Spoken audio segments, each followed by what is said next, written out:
موضوع الدرس في عقائد اليهود الباطلة والرد عليهم سورة المائدة تفسير ابن كثير.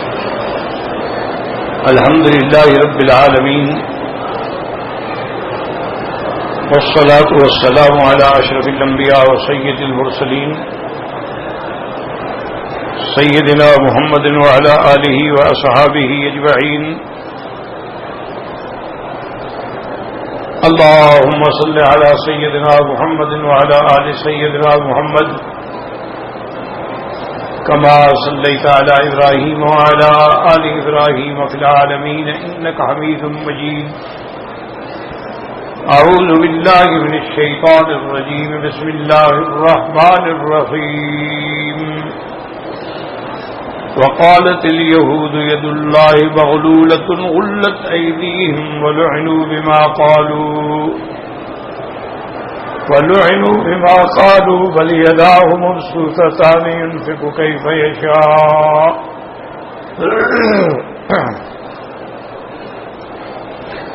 وليزيدن كثيرا منهم ما أنزل إليك من ربك طغيانا وكفرا وألقينا بينهم العداوة والبغضاء إلى يوم القيامة كلما أوقدوا نارا للحرب أطفاها الله ويسعون في الأرض فسادا والله لا يحب المفسدين. ولو أن أهل الكتاب آمنوا واتقوا لكفرنا عنهم سيئاتهم ولأدخلنهم جنات النعيم ولو أنهم أقاموا التوراة والإنجيل وما أنزل إليهم من ربهم لأكلوا من فوقهم ومن تحت أرجلهم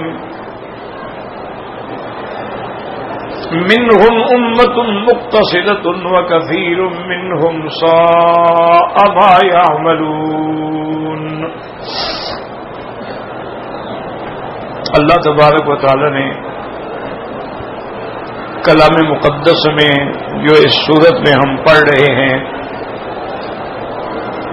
تمام احوال جو ہیں وہ یہودیوں کے بارے میں ہیں کہ یہ یہودی قوم جو ہے یہ فطرتاً ہی عیار مکار اور غدار ہے. حتیٰ کہ سیدنا موسیٰ علیہ السلام کے دور میں بھی انہوں نے عظیم معجزات اپنی آنکھوں سے دیکھے. وَلَقَدْ آتَيْنَا مُوسَىٰ 9 آیَاتٍ بَيِّنَاتٍ 9 معجزے کھلے ہوئے. اور سب سے بڑا معجزہ یہ تھا کہ اللہ نے ان کو فرعون کے مظالم سے ظلم سے قہر سے نجات دی.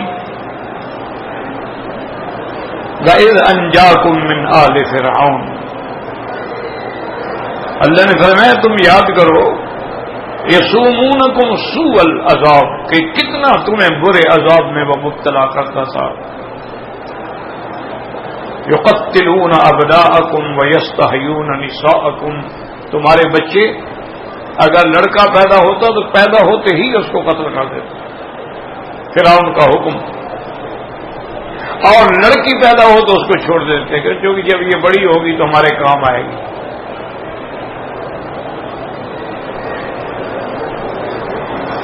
یہ کس قدر ذلت ہوتی ہے کہ ماں باپ کے سامنے لڑکی جو ہے وہ دشمن کے ہاتھ میں ہو. اللہ نے اتنی بڑا انعام کیا کہ اللہ نے ان کو نجات دی اور اللہ نے پھر ان کے جو دشمن تھا فرعون اس کو بمائے لشکر کے ان کے سامنے غرق کیا. وہ سب آنکھوں سے دیکھ رہے ہیں. اتنی بڑی نعمت کے بعد اتنے بڑے انعام کے بعد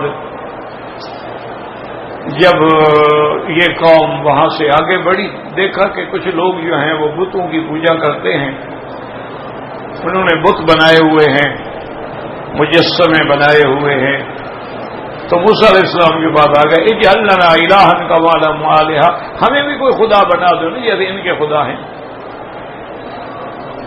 حاجی صاحب بیٹھ جائیں گے نا، وہ آپ بعد میں آ رہے ہیں، سب کی گردنیں پھلانگ رہے ہیں۔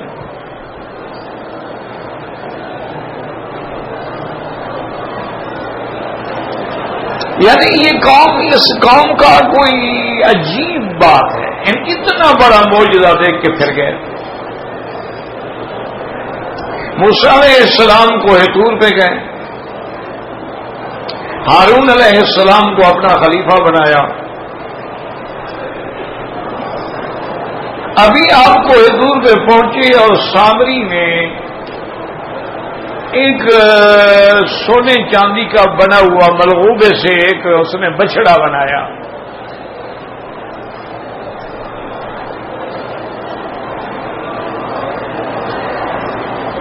اور پھر اس بچڑے کو جب اس نے بنایا تو بچڑے سے آواز آتی تھی، جیسے آواز آئے ایسے آواز آتی تھی اس سے۔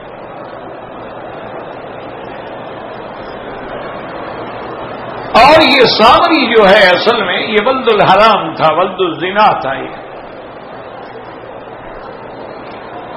اس کی ماں اپنے گناہ سے بچنے کے لیے اس کو ایک پہاڑ پہ چھوڑ گئی،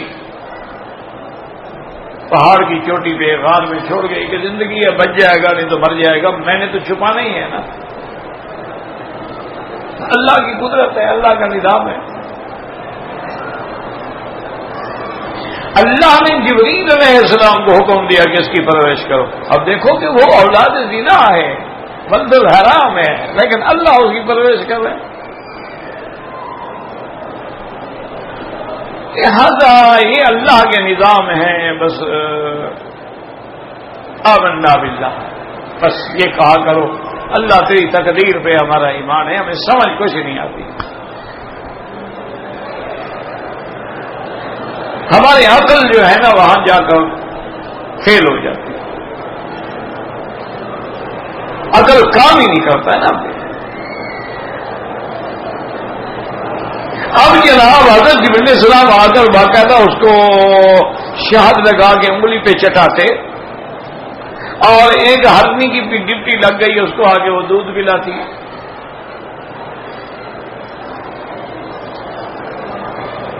اور جب یہ بچہ سمجھدار ہوتا گیا، بڑا ہوتا گیا تو اس نے دیکھا کہ موسیٰ حضرت جبریل، اس کو پتہ نہیں تھا کہ جبریل ہے، وہ تو انسان کی شکل میں آتے تھے نا۔ اس نے دیکھا کہ یہ جب آتے ہیں تو جس گھوڑی پہ یہ سوار ہو کے آتے ہیں، جب وہ قدم اٹھاتی ہے نا تو وہی فوراً سبزہ نکل آتا ہے۔ یہ تارتا رہا، سوچتا رہا کہ اس کے قدموں میں کیا برکت ہے بھائی، کہ خالی زمین ہے، بنجر زمین پڑی ہوئی ہے، پاؤں رکھتی ہے اور سبز ہو جاتی ہے، سبزہ نکل آتا ہے۔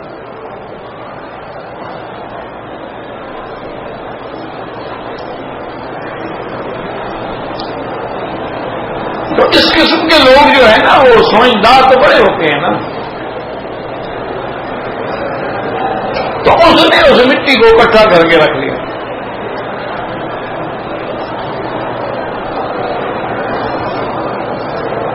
اب وہ بنو اسرائیل میں آیا اور اس نے کہا کہ دیکھو تمہارا دشمن مر گیا، فرعون غرق ہو گیا، قوم قبط غرق ہو گئی، لیکن جو زیورات تم نے ان کی عورتوں سے لیے تھے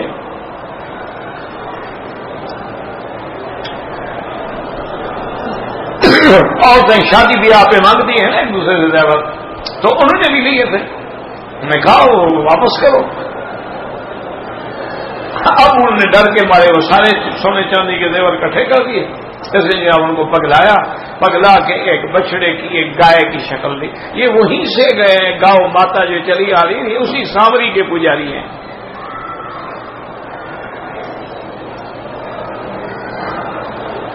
یہ وہی گائے کا مسئلہ ہے۔ اسی لیے جب ان میں ایک آدمی قتل ہو گیا نا تو اللہ نے حکم دیا اپنے پیغمبر کو، ان سے کہو بھی ایک گائے تلاش کریں۔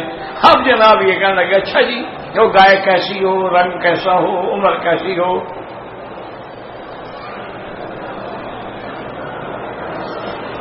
تو وہ گائے اسی وقت سے ایک مسئلہ ہے جو چلا آ رہا ہے.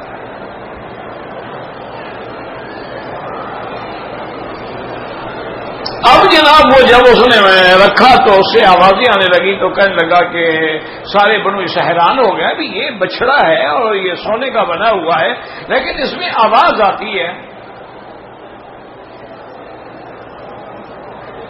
تو اس نے بنو اسرائیل سے کہا کہ ھذا الہکم و الہ موسیٰ فنسیا. کہنے لگا یہ تمہارا بھی خدا ہے میرا بھی خدا ہے، موسیٰ علیہ السلام کا خدا بھی یہی ہے، وہ بھول کے گئے ہوئے ہیں کوہ طور پہ، یہ تو خدا ہے. انہوں نے کہا اچھا. انہوں نے اسی وقت پوجے شروع کر دی. یہ ہے قوم کہ کوئی نئی چیز دیکھ لیں نا جی تو فوراً بس اس کے آگے جھک جائیں. اسی لیے آج کل دنیا میں شعبدے باز جو ہیں بڑے کامیاب جا رہے ہیں. اب تو خیر ان کے ترقی کر گئے ہیں، اب تو چینل پہ آتے ہیں، ٹی وی پہ آتے ہیں، اعلان کرتے ہیں جس کو جو مشکل ہو ساری. بس وہ بابا بنگالی بیٹھا ہے، کہیں کوئی بابا برمی بیٹھا ہے، کہیں کوئی بابا پتہ نہیں کون بلا بیٹھا ہے، وہ ساری مشکلیں حل کر دیں گے. انا للہ و انا الیہ راجعون. بس کام ہے نئی چیزیں دیکھ. عجیب یعنی حالات ہیں.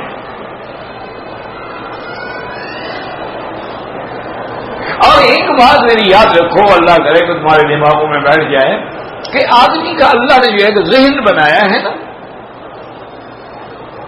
اس ذہن کو جس بات پہ مرتکز کر لو نا وہ اسی طرح وہ واقعہ تمہیں پیش آ جائے گا. کیا مانا؟ مثلا آنکھ پھڑکتی ہے، کون سی جی دائیں کے بائیں؟ انہوں نے کہا جی کوئی خطرناک کوئی خبر آنے والی ہے، کوئی بری مصیبت آنے والی ہے. جن لوگوں کا اس بات پہ عقیدہ ہے ان کو آ جاتی ہے مصیبت. اچھا جی دائیں آنکھ بھڑک رہی ہے، انہوں نے کہا بالکل خوشی کی خبر آنے والی ہے. اللہ بھی ان کو مبتلا کر دیتے ہیں، کوئی نہ کوئی خبر آ جاتی ہے. اچھا جی آج تو ہاتھوں میں خارش ہو رہی ہے، اگر دائیں ہاتھ میں کہا پیسے آئیں گے، بائیں میں ہے تو نے کہا خرچ ہوگا.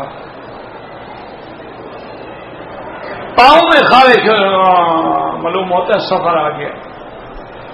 آج پاؤں میں کھجلی ہو رہی ہے، سفر پہ جانا ہے.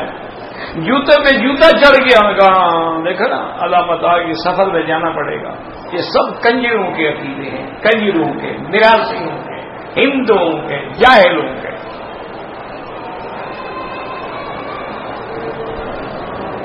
ہمیں اپنے آقا نے ایک دعا سکھلا دی ہے کہ اگر تمہیں ان چیزوں میں وہم پڑتا ہو اور آنکھ پھڑ کے یا کوئی عضو پھڑ کے یا ہاتھ پھڑ کے یا ٹانگ پھڑ کے فوراً پڑھ لیا کرو کہ اللہم لا طیر الا طیرک لا خیر الا خیرک ولا الہ غیرک.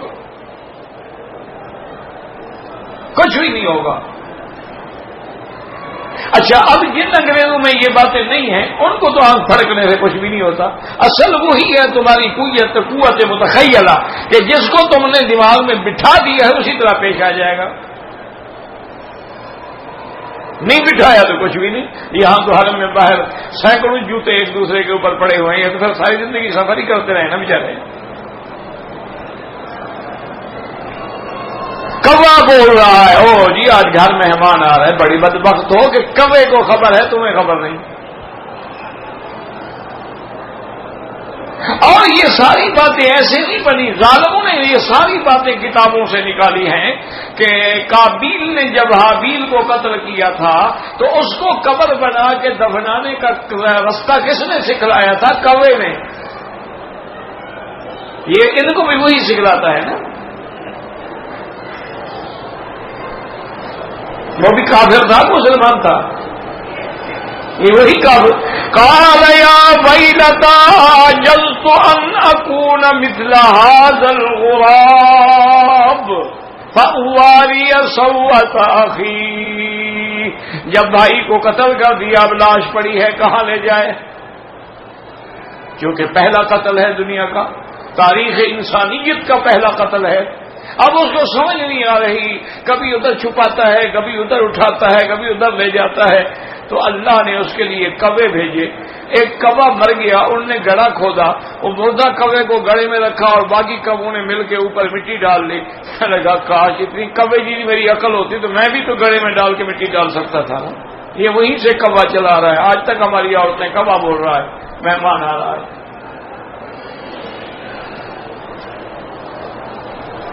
اور جی درخت پہ الو بیٹھا ہے، الو، بس گھر میں بربادی آ گئی۔ خود جس درخت پہ بیٹھا رہتا ہے وہ تو کبھی برباد نہیں ہوا۔ جس درخت پہ وہ الو بیٹھا رہتا ہے وہ تو کھڑا ہے، وہ تو اسی طرح سرسبز ہے، وہ تو برباد ہے۔ تیرے گھر میں کہاں سے بربادی آ گئی؟ یہ بھی زمانہ ہے جاہلیت میں، کافروں میں عقیدہ تھا، اس کو بوما کہتے تھے، بوما، کہ جس گھر میں بوما نے آواز نکالی، ہاں نے کہا دیکھا کوئی نہ کوئی مصیبت آ گئی۔ اور یہ بھی ان کا عقیدہ تھا کہ اگر کوئی عورت یا مرد بغیر گناہ کے قتل کر دیا جائے اور اس کا بدلہ نہ لیا جائے تو کہتے تھے اس کی روح بھٹکتی رہتی ہے، گھروں میں آتی ہے، پریشان کرتی ہے، جب تک کہ اس کا بدلہ نہ لو اس کو چین نہیں آتا۔ ہمارے لوگ بھی بڑے بڑے پریشان ہوتے ہیں۔ حالانکہ یاد رکھو یہ سب تخیلاتی باتیں ہیں آدمی کا۔ اچھا ایک آدمی کی آنکھ پھڑکتی ہوگی، چھوڑو یار کیا پھڑکتی ہے، کچھ ہوگا، کوئی اعصابی کمزوری ہوگی۔ میرے ایک طالب سے فوت ہو گیا بیچارے، اللہ ان کا بدلہ رحمت کرے، بخیت، جنہوں نے سب سے پہلے میری یہ کیسٹیں یہ تھیں بنوا کے بیچارہ تقسیم کرتا تھا لوگوں کو تبلیغ کے طور پہ، فوت ہو۔ اس کے بچے تو بڑے عہدوں پہ ہیں ماشاءاللہ، بڑے بڑے اعلیٰ عہدوں پہ ہیں۔ بس سارا دن کام یہی تھا، یا کیسٹیں بنا رہا ہے، یا تقسیم کر رہا ہے، بنا رہا ہے، یا تقسیم کر رہا ہے۔ عجیب آدمی تھا اچھا۔ اس کی ایک آنکھ جو تھی نا 24 گھنٹے پھڑکتی رہتی تھی، اور ڈاکٹر نے کہا بھی اعصاب کمزور ہو گئے، علاج کرو۔ علاج کیا فائدہ نہیں ہو رہا، تو پھر اس کی آنکھ تو وہ تو 24 گھنٹے پھڑکتی رہتی تھی، پھر کیا ہو گیا؟ یہ سارے جاہلیت کے عقیدے ہیں، اور اصل میں تیری قوت متخیلہ جو ہے نا اس سے یہ ہوتا ہے۔ اگر گھر میں انگارے اٹھا کے کوئی عورت بیچاری آگ جلانے یاد رہا تو انگارے گر جائے، او گھر میں کوئی مصیبت آنے والی۔ آج میرے ہاتھ سے انگارے گر گئے، کوئی گلاس گر کے ٹوٹ جائے، روز ٹوٹتے ہیں فیکٹریوں میں، تو روز 2-2 لاکھ گلاس ٹوٹتا ہے، وہاں تو کوئی مصیبت نہیں آتی۔ جاہلیت ہے، لوگوں نے عقیدے بنا رکھے ہیں، اب اس کا کیا کیا جائے؟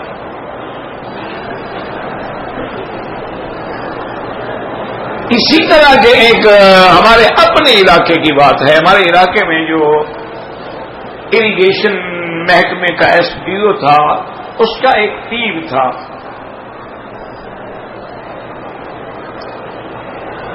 اچھا اس پر کوئی غبن کا مقدمہ بنا، کوئی اس نے سرکاری پیسے کھائے تھے، پتہ نہیں کیا کیا تھا، کوئی ٹالیاں بیچی تھی۔ میرا بھی دوست تھا، تو مجھے پتہ لگا کہ وہ نہیں ہے، میں نے آدمی بھیجا پتہ کرایا کیا ہوا، انہوں نے کہا حضرت آپ کو پتہ نہیں ہے اس کے خلاف تو مقدمہ ہو گیا ہے بڑا سخت قسم کا، سرکاری طور پہ غبن کا، اور وہ تو مفرور ہے، بھاگ گیا۔ مجھے بھی احساس ہوا کہ چلو انسان ہے، غلطی ہوتی ہے، اللہ کا بندہ ملتا تو ہم بھی کو کوشش کرتے اس کے لیے۔ اچھا چند دنوں کے بعد یہ رہا وہ بالکل ٹھیک ٹھاک، وہی اپنی لباس برتی، اپنا ویسپا اسکوٹر ہوتا تھا، مجھے یاد ہے بڑا اس زمانے میں ویسپا اسکوٹر کی قیمت ہوتی تھی، اس پہ وہ مجھے ملنے آیا۔ میں نے کہا یار میں تو بڑا پریشان تھا، آپ پر مقدموں نے کہا حضرت بڑے ایک مقدمہ تھا، 3 مقدمے بن گئے تھے، لیکن میں اپنے مرشد کے پاس گیا، پیر کے پاس، انہوں نے کہا کہ 2 دن میرے گھر میں رہو سب مقدمے اڑ جائیں گے۔ اور 2 دن میں رہا، مقدمے ختم ہو گیا، خارج ہو گیا، واپس آ گیا، میرے پیر کی گزرگی ہے۔ ان کا یار ایسا پیر تو مجھے بھی ملا ہو، ہمیں تو آج تک کوئی نہیں ٹکرا۔ انہوں نے کہا جی بالکل۔ بہرحال بڑا لمبا قصہ ہے، مختصر یہ ہے کہ ایک دفعہ میں ایک جلسہ بھگت کے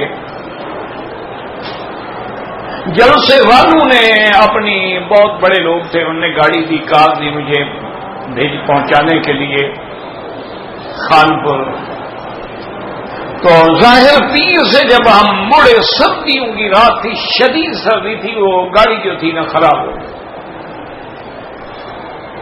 ڈرائیور نے گاڑی سائڈ کی، کہا کیا ہے؟ اس نے بڑی کوشش کی بیچارے نے، بیٹری سے ادھر ادھر دیکھا، سنبھالا، کھولا، کچھ سمجھنے نے کہا کوئی حال نہیں۔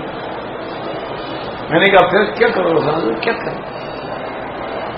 اچھا اس دور میں یہ بسیں جو ہیں یہ بھی 5-5 6-6 گھنٹے کے بعد ایک آدھی بس گزرتی تھی اور این سردی۔ میں نے کہا اچھا ایسا کرو، ہم 4 آدمی تھے، میں نے کہا ڈاکٹر ڈرائیور صاحب سے، میں ایسا کرو تم تو گاڑی بند کر کے سو جاؤ گاڑی میں، جیسے کیسے گزارا کرو، اور صبح جب ہوگی تو کوئی نہ کوئی تو آئے گا نا۔ باقی ہم جو ہے نا یہاں سے کوئی 4 میل ہے خانپور، ہم پیدل چلے جاتے ہیں، یہاں سردی میں اکڑ کے مر جائیں، کوئی عقل کی بات تو نہیں ہے نا۔ انہوں نے کہا حضرت سردی شدید ہو جائے، جب پیدل چلیں گے سردی خود بخود ختم ہو جائے گی، تو ہم پیدل چل پڑے۔ تو راستے میں ہم نے دیکھا کہ بہت بڑا کئی میٹر لمبا دیوار پہ بھی بورڈ لگا ہوا ہے آخری آرام گاہ۔ تو مجھے وہ پیر یاد آیا، اس نے کہا اس کا وہی مرکز ہے آخری آرام گاہ جو ہے۔ میں نے ساتھیوں سے کہا، میں نے کہا یار پیر صاحب کے اڈے پہ تو قدرت سے آ گئے ہیں، تو چلو پیر صاحب کو مل لیتی ہیں، رات ہی گزارنی ہے ہم نے، اور کچھ نہیں تو بدبخت کمرے میں بیٹھنے دیں گے، کوئی آگ شاگ جل رہی ہوگی، کوئی سردی کا فائدہ بھی ہو جائے گا۔ اندر آئے تو جناب دیکھا بڑے کمرے بنے ہوئے ہیں اور کئی ایکڑ میں اس کے لان ہیں اور انتظامات ہیں اور برآمدے ہیں، اور کہیں مسافر خانہ نمبر 1 اور کہیں 2 اور کہیں 3، پتہ نہیں کیا کیا ہے۔ اور جو بھی اندر سے نکلے نا جی وہ بھنگ پیا ہوا ملنگ، بال لعنت برستی ہوئی چہرے پہ، یہ حضرت کے سب خلیفے تھے۔ ایک ہمیں بھی ٹکر گیا، اس نے دیکھا نا یہ 4 معزز آدمی اچھے لباس میں ہیں، اچھے کپڑوں میں، اور ان کے پاس اسلحہ وسلح بھی ہے، یہ پتہ نہیں کیوں آ گئے اندر۔ اس زمانے میں یہ خوف تو ہوتا ہے جیسے آج کل درندے پیدا ہو گئے ہیں ہر جگہ، دہشت گردی دہشت گردی۔ اس وقت عزت کے لیے اسلحہ رکھا جاتا تھا، بھی شان شوکت کے لیے۔ خیر ان کا ایک خلیفہ ملا، میں نے کہا یار ہم نے پیر صاحب کو ملنا ہے۔ انہوں نے کہا حضرت آئیں تشریف رکھیں۔ اس نے ہمیں بٹھایا، آگ جل رہی تھی۔ میں نے کہا حضرت چائے پئیں گے؟ انہوں نے کہا نہیں چائے شائے کچھ بھی نہیں پئیں گے، اگر حضرت جاگ رہے ہیں تو ہماری ملاقات کرا دیں۔ انہوں نے کہا حضرت تو جاگ رہے ہیں، لیکن میں کہتا ہوں پتہ نہیں وہ اس وقت ملیں نہ ملیں، کیونکہ اب رات کے 2-3 بجے ہوئے تھے نا۔ وہ خیر گیا جناب، اس نے جا کے ان کو بتلایا، انہوں نے کہا کہ ٹھیک ہے بلا لیں۔ میں گیا، میں تو پیر صاحب کو دیکھ کے بھی حیران ہو گئے، اتنی بڑی بڑی مونچھیں، اتنے تک بال، کلین شیو، گلے کے اندر لوہے کے پتہ نہیں کیا کیا بلائیں، پورے انگلیوں میں انگوٹھیاں مختلف پتھروں کی، اور بڑی محبت سے اس نے سلام کیا۔ مکی صاحب السلام علیکم، حضرت آپ یہاں کیا لینے آئے ہیں؟ میں نے کہا یار تمہارا نام سنا تھا، گزرا بورڈ پڑا تو آ گیا۔ انہوں نے کہا میرا تو شیطان کا اڈا ہے، میں شیطان کا چیلا ہوں، آپ جیسے شریف آدمی کیوں آئے ہیں یہاں؟ میں نے کہا بھائی میں نے تو SDO صاحب سے نام سنا تھا، غلطی کی۔ کہا مکی صاحب کوئی میرے پاس بزرگی نہیں ہے، میں ہپنوٹزم کا بڑا بادشاہ ہوں اور نجوم کا اور علم جفر کا، آپ کہیں تو ابھی میں آپ کو آپ کے سارے حالات بتا دوں، لیکن کچھ نہیں ہے میرے پاس، یہ سب شیطانی طاقت ہے، شیطانی قوت ہے، اور میں شیطان کا نائب ہوں۔ میں نے کہا تمہیں اتنا احساس بھی ہے، پھر توبہ کیوں نہیں کر دیتے؟ پہلے دعا کرو اللہ توبہ کی توفیق دے، میں نے اتنے گناہ کیے ہوئے ہیں، توبہ کی توفیق ہی نہیں ہوتی۔ میں لگا آپ مہربانی کریں، میں چاہتا تھا کہ آپ کا احترام کروں، لیکن میرے سارے کچن میں ہر جگہ پلیت چیزیں ہیں، یا شراب ہے یا بھنگ ہے یا چرس ہے. کیا کھلا ہوا آپ کو، کیا بنا ہوا آپ کو؟ یہ پیر تھے. انا للہ. میں بار اس کی ایک شرافت تو سمجھتا ہوں کہ چلو مان تو لیا نا کہ میں غلط آدمی ہوں، تو اس لیے ان باتوں کو چھوڑیں. تو یہ وہاں سے آیا ہے. اب دیکھیں جو اصل بات میں بتانا چاہتا تھا کہ علماء نے کتنی پیاری بات ہے. اچھا اس کا نام بھی کیا تھا؟ اس کا سامری کا نام بھی موسیٰ تھا. تو علماء نے لکھا ہے کہ اللہ کی شان دیکھو کہ موسیٰ الذی ربہ فرعون مرسل، کہ موسیٰ جس کی پرورش فرعون نے کی وہ نبی بنا، اور دوسرا موسیٰ جس کی پرورش جبریل نے کی وہ کافر نکلا. ہدایت اللہ کے ہاتھ میں. فرعون کے گھر میں پلے ہیں لیکن رسول ہے، نبی ہے، کلیم اللہ ہے، اور اس کو جبریل علیہ الصلوۃ والسلام نے پالا ہے.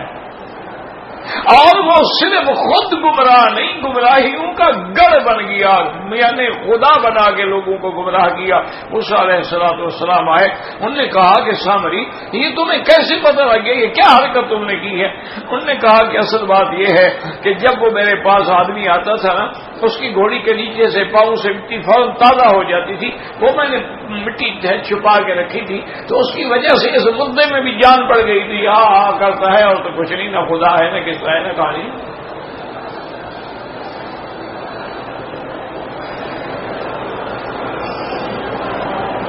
اور حضرت موسیٰ علیہ السلام فرمایا کہ ابھی میں تمہارے خدا کی دیکھو کیا، آپ نے اس کو جلا کے راکھ کر دیا. فرمایا یہ خدا ہے جو جل گیا.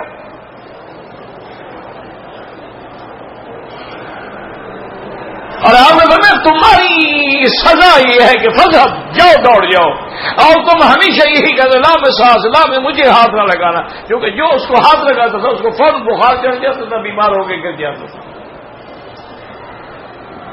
ساری زندگی بھاگتا رہا. اس لیے ہمیشہ یاد رکھیں کہ یہ قوم جو ہے بڑی عیار ہے، بڑی غدار ہے، اور آج بھی پوری دنیا کے اندر جتنی فرقے باطلہ ہیں ان سب کی بنیاد رکھنے والے یہودی ہیں. یاد رکھو،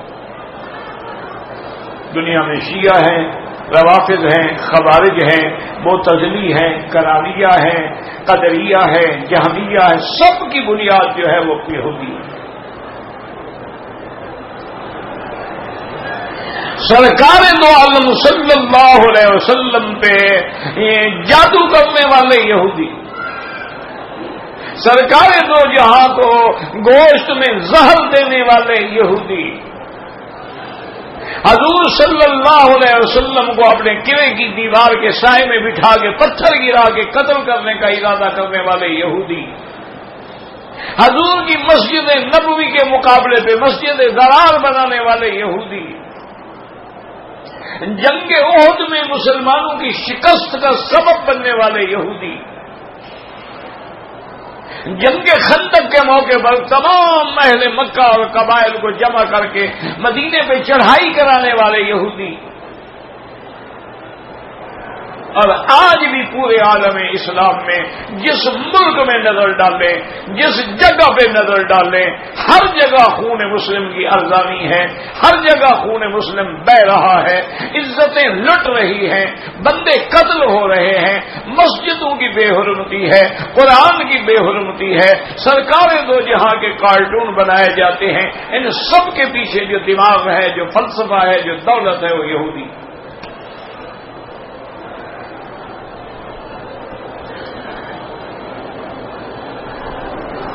اب یاد رکھیں کہ قرآن پاک جو ہے اللہ کا کلام ہے، یاد رکھیں، اور کلام میں متکلم جو ہے اصل میں متکلم کا اس میں مقام اور اثر ہوتا ہے. یعنی کلام متکلم کا مظہر ہوتا ہے، یوں سمجھیں. کیا معنی؟ ایک عالم کلام کر رہا ہو تو کہیں گے بھئی عالم آدمی ہے، بڑی علمی باتیں کہہ رہے ہیں. اگر ایک شاعر کلام کر کہیں گے یار بڑا ادیب آدمی ہے، بڑا فصیح آدمی ہے. ایک فلسفی بات کر رہا ہو کہیں گے یار بڑا فلسفی ہے، بڑا منطقی ہے، بڑا معقولی ہے. تو اللہ کے کلام میں جب وہ اللہ کا کلام ہے تو متکلم کا مظہر ہے. تو اس لیے اللہ کے کلام میں وہ ساری صفات جمال و کمال ہیں کہ اس میں فصاحت بھی ہے، اس میں بلاغت بھی ہے، اس میں بداعت بھی ہے، اس میں استحکام بھی ہے، اس کے اندر ایقان بھی ہے، وہ فلسفہ حیات بھی ہے، وہ دستور زندگی بھی ہے، وہ طریق نجات بھی ہے، اور قیامت تک کے لیے معجزہ بھی ہے کہ کوئی قرآن کا مقابلہ نہیں کر سکتا. لوگ چاند پہ پہنچ گئے، ڈی این اے ٹیسٹ تک پہنچ گئے، اور کلیننگ کر کے جانور پیدا کرنے کی حد تک پہنچ گئے. اب بچے کے پیدا کرنے کو بھی انہوں نے چیلنج کیا ہوا ہے. ٹیوب بیوی بنا کے دوسروں کا مادہ منوی اندر ڈال کے بچہ پیدا کرنے پر بھی قادر ہو گئے. اب باقاعدہ جیسے مکان کرائے پہ لیتے ہو، عورتوں کا رحم بھی کرائے پہ ملتا ہے.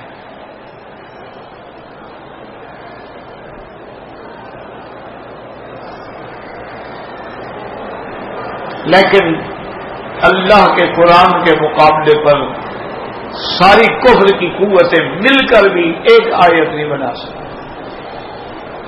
اس سے بڑی قرآن کی سچائی کی کیا دلیل ہوگی آپ بتائیں؟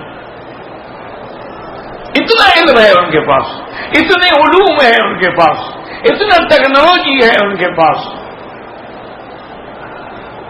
اتنے فلاسفر ان کے پاس بیٹھے ہوئے ہیں، اتنے سائنٹسٹ ان کے پاس بیٹھے، لیکن قرآن کا مقابلہ علم تفعلوا ولن تفعلوا. اللہ نے فرمایا میرے مدنی یہ نہ مقابلہ کر سکے ہیں اور نہ قیامت تک کر سکے. کل ان اجتمعت الانس والجن على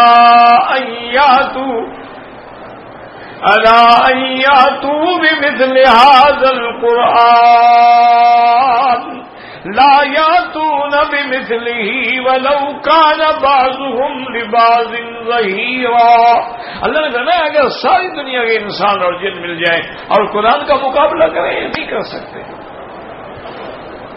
اچھا ایک بات اور بھی یاد رکھو، ایک ہے قرآن کے مقابلے پہ قرآن بنانا، وہ تو نہیں کر سکتے، لیکن قرآن کی کسی خبر کا جھٹلانا بھی یہ نہیں کر سکے آج تک.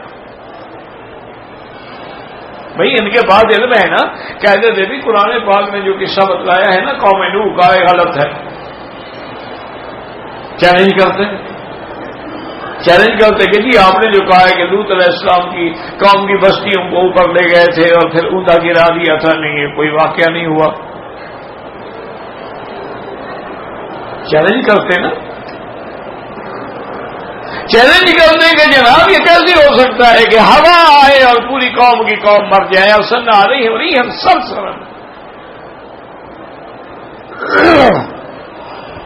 کرو چیلنج.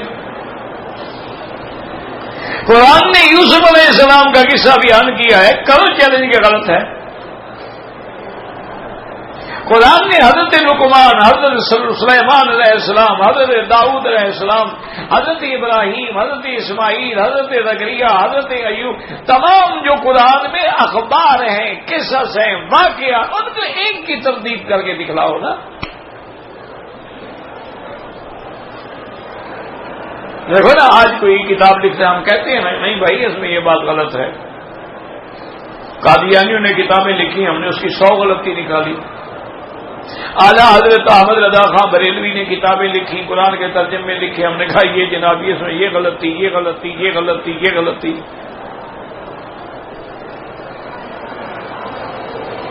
ان کے بڑے بڑے جو علماء گزرے ہیں، یعنی جو قادیانیت کے یا شیعہ کے بڑے بڑے علماء گزرے ہیں، جنہوں نے قرآن کی تفسیر بغیر نقط والے حرف سے لکھی ہے. ہم نے کہا یہ غلطی ہے، یہ غلطی ہے، یہ غلطی ہے، تمہارا ترجمہ غلط، تمہاری خبر غلط، تمہاری روایت غلط.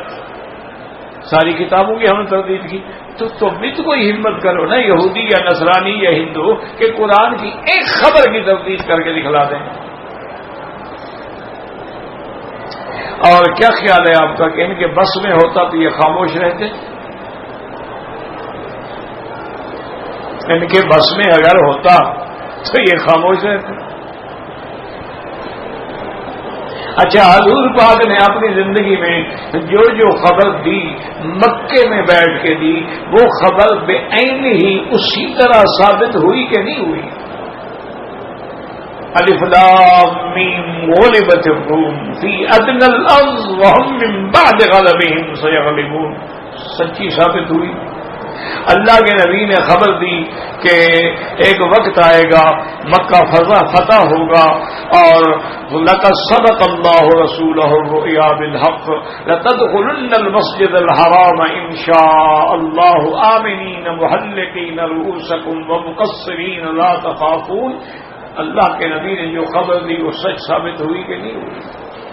اللہ کے نبی نے خبر دی کہ لا کسرا بعد اليوم لا کیسرا بعد اليوم، کسرا و کیسر کی قوتیں اور سپریم طاقتیں مٹ جائیں گی. وہ خبر پوری ہوئی کہ نہیں ہوئی؟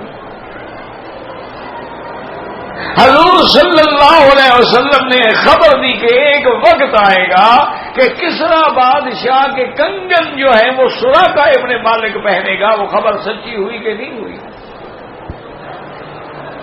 یعنی ایک خبر تو غلط ثابت کرو نا.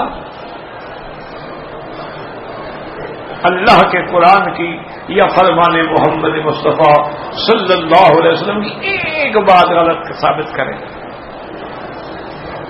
اور کیا خیال ہے آپ کا کہ کفار نے، یہودیوں نے، نصرانیوں نے کوئی کم زور لگایا ہوگا جو قرآن پر مذاق اڑاتے ہیں کہ جب سنا علیہا تسعۃ عشر مذاق اڑائی، اور جب سنا کہ اللہ تبارک و تعالیٰ فرماتی ہے من ذا الذی یقرض اللہ قرضا حسنا، کہنے لگے کہ محمد مصطفیٰ کا خدا جو ہے وہ غریب ہو گیا ہے. قد سمع اللہ قول الذین قالوا ان اللہ فقیر ونحن اغنیاء. وہاں بھی مذاق اڑائی اور یہاں بھی مذاق اڑائی کہ نعوذ باللہ اللہ کے ہاتھ جو ہیں وہ بند گئے ہیں. معنی یہ ہے کہ اب کچھ نہیں وہ خرچ نہیں کر سکتے ہیں. اللہ نے اس کا یہ رد فرمایا. لیکن ایک بات جو اہم ہے، عقیدے سے تعلق رکھتی ہے، اس کو بالکل احتیاط سے سنیں اور سمجھیں کہ قرآن میں اللہ نے اپنی صفتوں کا ذکر فرمایا ہے.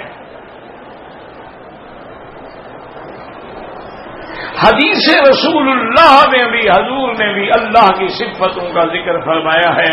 تو یاد رکھیں کہ عقیدہ یہ ہو کہ جو صفتیں اللہ نے نؤمن باسمائہ بذاتہ وصفاتہ من غیر تکییف ولا تعطیل ولا تمثیل ولا تشبیہ، کہ اللہ کے نام ہیں، اللہ کی صفتیں ہیں، ہمارا ایمان ہے، ہم نہ انکار کریں گے، نہ تعویل کریں گے، نہ تشبیہ، نہ تمثیل.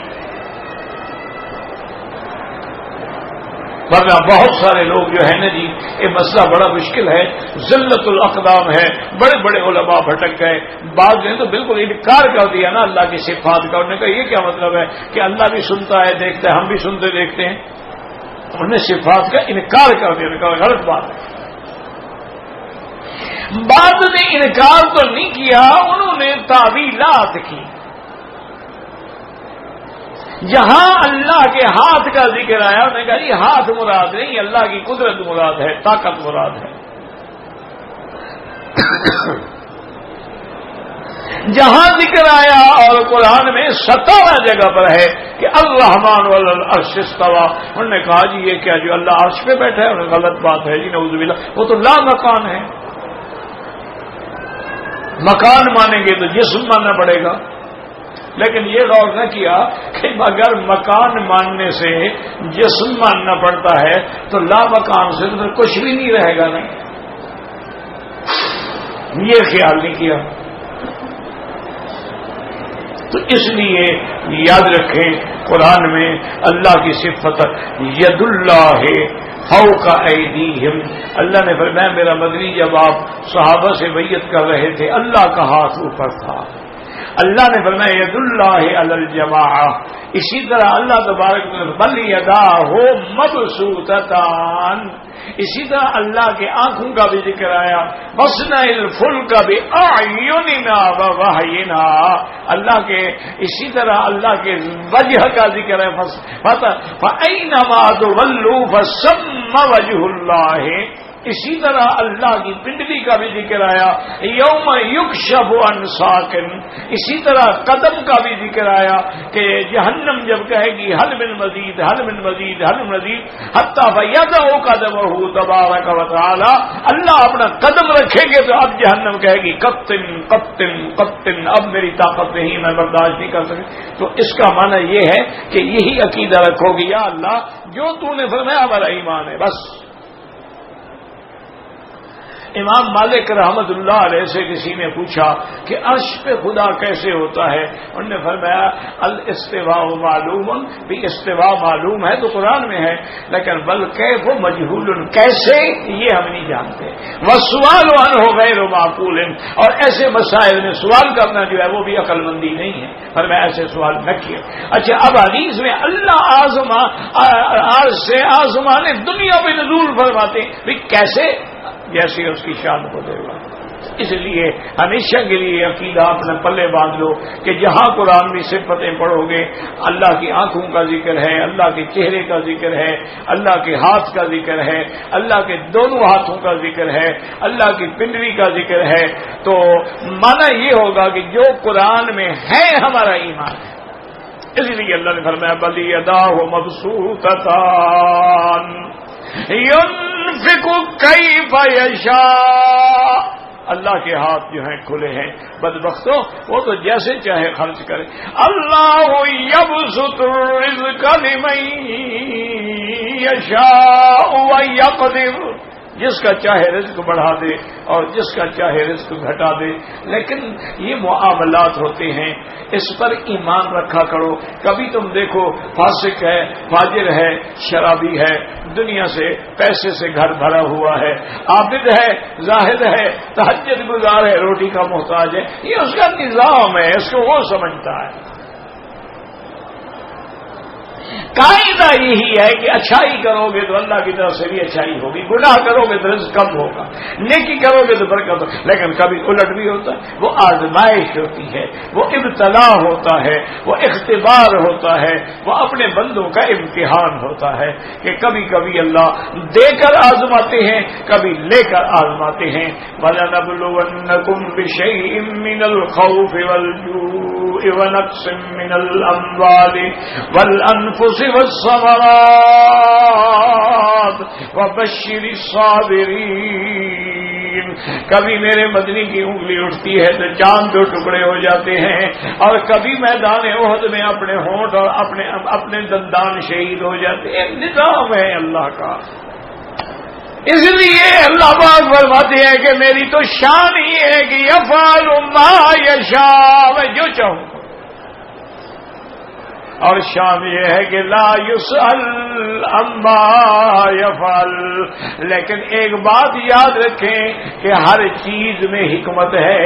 جب حضور کے دندان شہید ہو گئے، بہت بڑا واقعہ ہے، لیکن اللہ کی توحید کا اس بات ہو گیا کہ نبی کو خدا کہنے والوں، خدا کے تو کبھی دندان شہید نہیں ہوتے، خدا تو کبھی زخمی نہیں ہوتا، تو مسئلہ بھی آ گیا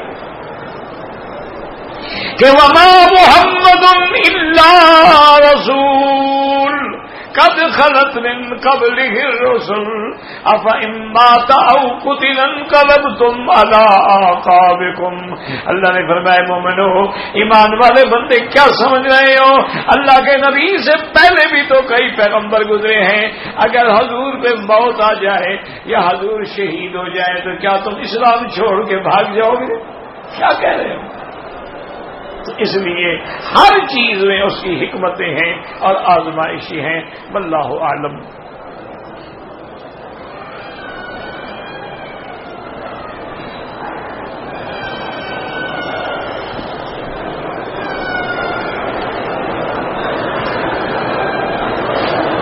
میرا بھائی گزارش یہ ہے کہ یہ چھوٹے چھوٹے مسائل میں لڑنے لڑانے کے لیے اس وقت بہت سارے مولوی ہیں، مجھے معاف کریں، اب اسی پہ مضمون لکھے جا رہے ہیں اخبار پہ کہ سر ننگا نماز ہوتی ہے کہ نہیں ہوتی ہے، ہوتی ہے کہ نہیں ہوتی ہے، انا للہ و انا الیہ راجعون۔ اور کیا کہہ سکتے، اور لکھنے والے اہل علم بھی ہیں، صاحب قلم بھی ہیں، دلائل کے زور ہیں ہر طرف سے، بحث کا فائدہ کیا مجھے بتاؤ۔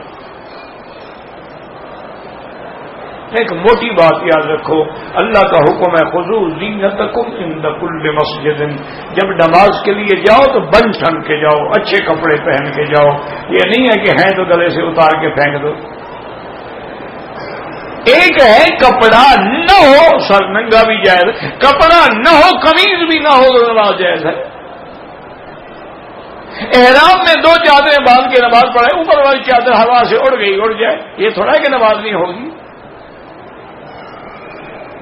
لیکن ایک یہ ہے کہ ایک عادت آدمی بنا لے کہ ہر حال میں نے ننگے سر نماز پڑھنی ہے، اور ننگے سر نماز پڑھنے سے مجھے 100 شہیدوں کا ثواب ملے گا، یہ غلط فہمی ہے، اللہ ہدایت دے۔ جب حضور پاک نے ما سوائے احرام کے ساری زندگی کبھی سر ننگے نماز نہیں پڑھی، اور ویسے تو کہتے اسی طرح نماز پڑھو جیسے حضور نے فرمایا، جیسے میں پڑھتا ہوں تو اسی طرح پھر پگڑی بھی باندھو جیسے میں باندھتا ہوں،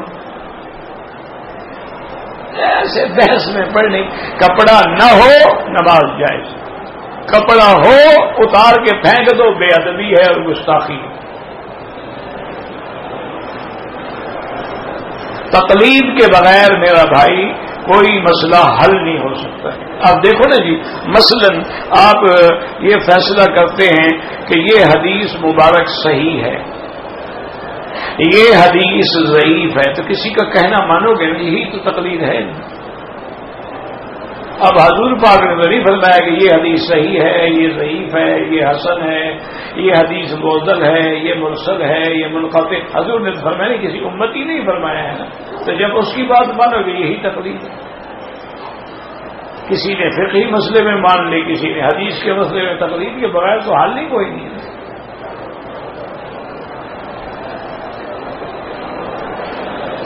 اللہ کے پیغمبر جتنے ہیں سب قبروں میں زندہ ہیں۔ اللہ کے نبی نے فرمایا ہے کہ الانبیاء احیاء، تمام انبیاء زندہ ہیں، لیکن یاد رکھو وہ عالم برزخ کی زندگی ہے، وہ عالم الگ ہے، یہ عالم الگ ہے۔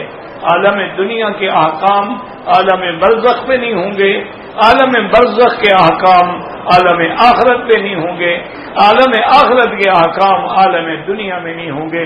ہر عالم کا الگ الگ احکام ہیں، لیکن تمام انبیاء زندہ ہیں۔ اور حضور نے خود گواہی دی ہے کہ معراج والی رات میں نے دیکھا کہ ایک سرخ رنگ کی ریت کا ٹیلا تھا، اس کے دامن میں ایک قبر تھی، اور اس میں ایک آدمی نماز پڑھ رہے تھے۔ تو میں نے حضرت جبریل سے پوچھا، نے فرمایا کہ اخو کا موسیٰ، آپ کا بھائی موسیٰ علیہ السلام ہے۔ تو نے فرمایا میں نے اپنی آنکھوں سے دیکھا موسیٰ کان یصلی قائما، بھی کھڑے ہو کے نماز پڑھ رہے تھے۔ باقی مشورہ میرا یہ ہے کہ ان حیات، ممات، سما، عدم سما، مردے سنتے ہیں نہیں سنتے ہیں، زندہ ہیں نہیں ہیں، انبیاء کا وجود، باقی ان بحثوں میں نہ پڑو، ان مسائل میں نہ الجھو، ان کے بارے میں قیامت میں اللہ آپ سے نہیں پوچھیں گے۔ تو ایسے مسائل میں اپنے عقیدے خراب کر کے کہیں کوئی لفظ بے ادبی کا نکل گیا، گستاخی کا نکل گیا تو برباد ہو گیا نا آدمی۔ اب تم 1400-1200 سال کے بعد یزید پہ بحث کرو، کیا ضرورت ہے؟ یزید جانے، حسین جانے، ان کا خدا جانے، ہمیں کیا ضرورت ہے کہ ہم اس میں پڑھیں؟ اب جناب 1400 سال کے بعد بحث کرو جی حضور کے والدین کے بارے میں کیا مسئلہ ہے، حضور کے والدین کے بارے میں تم سے کسی نے پوچھا ہے؟ یا قبر میں یا حشر میں یا قیامت میں تم سے پوچھیں گے کہ تمہارا کیا عقیدہ تھا؟ بظاہر یہ ہے کہ حضور کو نبوت ہی نہیں ملی، وہ تو بچپن میں فوت ہو گئے، نبوت سے پہلے فوت ہو گئے، گویا ان کو اسلام نصیب نہیں ہوا۔ ظاہری حالات یہ ہیں۔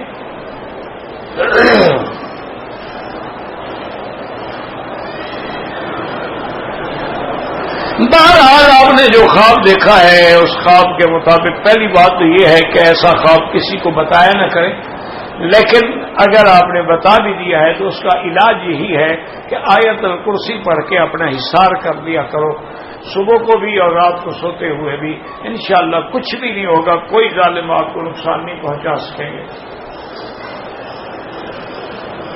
اگر نماز جنازہ میں 2 تکبیریں چھوٹ جائیں اور ہم آخری 2 میں ملیں تو جب امام سلام پھیر لے آپ جلدی جلدی 2 تکبیریں پوری کر لیں، اللہ اکبر اللہ اکبر السلام علیکم۔ ایک بچہ ہے جو چلنے سے معذور ہے، اللہ شفا عطا فرمائے، اللہ ہر بیمار کو شفا عطا فرمائے، اللہم اشفنا واشف مرضانا ومرضى المسلمین، اللهم مذهب الباس رب الناس اشف انت الشافی لا شفاء الا شفاؤک شفاؤک لا یغادر سقما۔ غیر مسلم کو کھجور اور زمزم دے سکتے ہیں، بالکل دے سکتے ہیں۔ ابو جہل زمزم نہیں پیتا تھا، کیا پیتا تھا؟ مدینے کے کافر اور منافق سارے مدینے کی کھجوریں، سب سے بڑے باغ تو انہیں یہودیوں کے تھے، کیوں نہیں دے سکتے ہو؟ بالکل دے سکتے ہو۔ میں نے کراچی سے احرام کی نیت کی، احرام باندھا، وقت کی قلت کی وجہ سے نفل نہیں پڑے، نیت کر لی، مکے میں آ گئے، ہوٹل میں خوشبودار صابن سے بڑے مزے سے نہایا ماشاءاللہ، پھر احرام باندھ کے عمرہ کیا، ایک آپ کو دم پڑ گئی، باقی آپ نے نفل نہیں پڑے، احرام باندھتے ہوئے کوئی حرج نہیں، اس کی تو کوئی حرج نہیں۔ یہ جو آپ نے خوشبو والے صابن سے خوب نہائے ہیں نا جناب، اس کے لیے ایک دم ادا فرما دیں، 400 ریال کی بکری ملے گی انشاءاللہ، آئندہ تیری نسل کو بھی وصیت کرو گے کہ خیال کرنا۔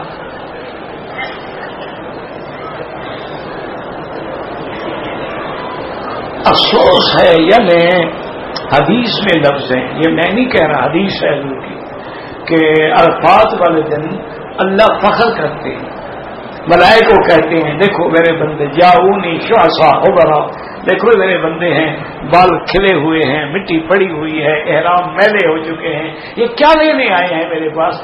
تو کہیں گے اللہ میں آپ جانتے تو ہیں۔ میں کہا میں پوچھ رہا ہوں، جانتا تو میں ہوں۔ میں کہا اللہ میں آپ سے معافی بخشش مانگے، پھر میں گواہ ہو جاؤ میں نے معاف کر دی۔ تو محرام میلا ہو جائے، کچیلا ہو جائے تو اللہ کو زیادہ پسند ہے، تیرے غسل کرنے کے بغیر تجھے چین ہی نہیں آیا، کتنے دن سے تو محرام باندھ کے آئے تھے؟ چند گھنٹے،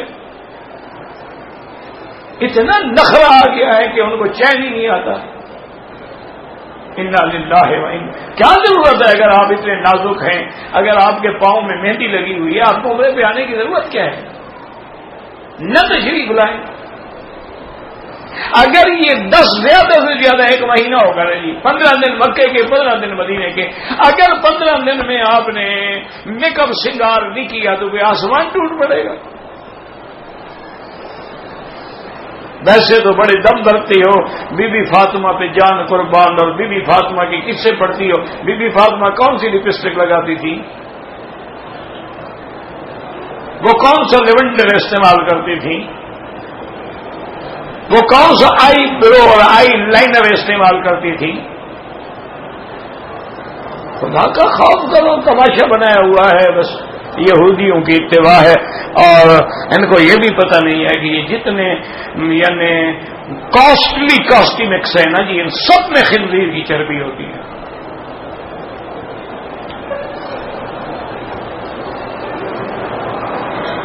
طواف عمرہ کرنے کے بعد سر مڑا دیا، احرام کھول دیا، دوسرے دن صفا مروا کیا، ماشاءاللہ سر پہلے مڑا دیا، صفا مروا بعد میں کیا۔ مقصد یہ ہے کہ وضو پہلے کر دیا، استنجا بعد میں کرنا ہے۔ ایک بکری دم ادا کرو حضرت۔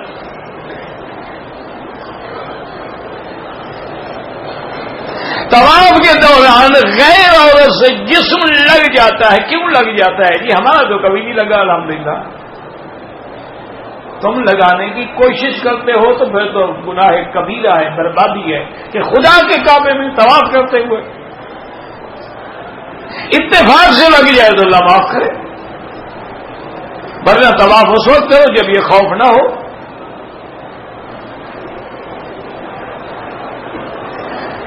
اگر ہماری بلڈنگ عزیزیہ میں ہے وہاں نماز پڑھیں، بالکل 1 لاکھ تو ملے گا، لیکن تم عزیزیہ میں نمازیں پڑھنے کے لیے آئے تھے عمرے کا خرچ کر کے. حضرت کیا ضرورت تھی تکلیف کا فرمانے کی؟ کعبہ شریف اداس تو نہیں تھا آپ کے لیے. انا للہ و انا الیہ راجعون. جتنی بلڈنگیں دور ہیں ان کے ساتھ گورنمنٹ کا معاہدہ ہے کہ وہ اپنی گاڑیوں پر ان کو ہر نماز پہ حرم لے آتے ہیں, ہر نماز کے بعد لے جاتے ہیں. تمہیں کیا تکلیف ہے جی؟ بس یہ سمجھ لو کہ اللہ ناراض ہے, اتنا قریب بلا کر بھی نہیں آنے دیتا. توبہ کرو, استغفار, اللہ سے ڈرو.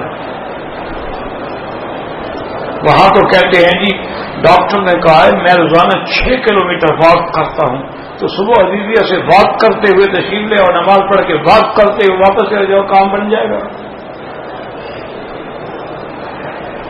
مسجد عائشہ سے احرام باندھ کے عمرہ ہوگا؟ بالکل ہوگا جی, کیوں نہیں ہوگا؟ نہ ہوتا تو بی بی عائشہ کیوں کرتی, نہ ہوتا حضور حکم کیوں فرماتے. زندہ کے لیے کوئی عمرہ نہیں ہو سکتا. جو لوگ زندہ ہیں لیکن معذور ہیں, بیمار ہیں, مجبور ہیں, ان کے لیے ہو سکتا ہے.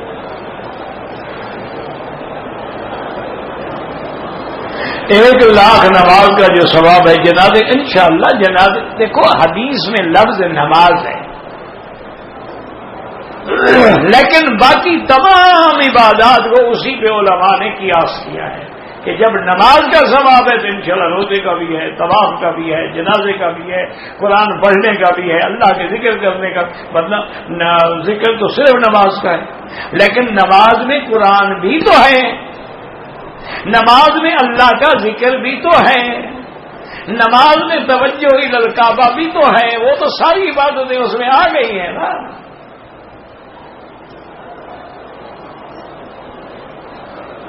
اگر نماز عشاء کے بعد تہجد پڑھ کے سو جائیں کوئی بات نہیں, افضل یہ ہے کہ آخری رات میں پڑھیں, لیکن اگر اٹھنے کا یقین نہ ہو تو پہلے پڑھ لیں.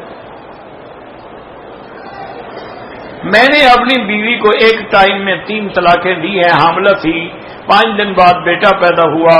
طلاق کے بعد جناب آپ سلو نہیں کر سکتے, اور حمل وضع ہونے کے بعد اس کی عدت بھی ختم ہو گئی, وہ جہاں چاہے شادی کرے, اور آپ نہیں کر سکتے جب تک کہ وہ کسی اور سے شادی کرے, پھر وہ بھی اپنے منشے سے طلاق دے.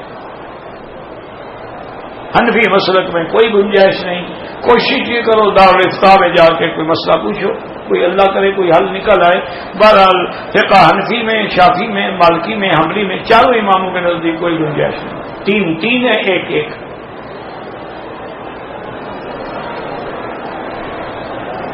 یہ وہی نماز جنازہ کی تکبیر ہے. میرے والد بیمار ہیں, اللہ شفا عطا فرمائے. اللہ مشفنا وشف مرضانا والمسلمین. میں نے طواف کے بعد غلطی سے نفل کی نیت باندھ لی, کوئی بات نہیں, ہو گیا, پڑھی تو طواف کی نا. طواف کے لیے وضو ضروری ہے, بالکل ضروری ہے. طواف نماز کے حکم میں, بغیر وضو کے ہو ہی نہیں سکتا.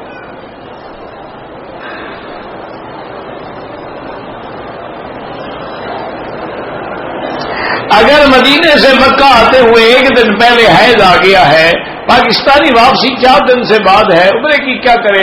اصول تو یہ ہے کہ وہ احرام کی نیت کر کے آئے اور اپنی سیٹ چھوڑ دے, سیٹ آگے کرا لے, عمرہ کر کے جائے. مجبوری ہے تو پھر نیت ہی نہ کرے.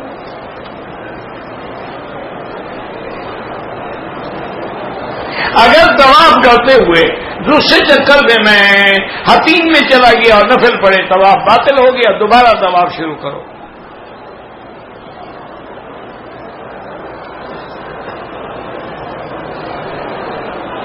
ہم نے بینک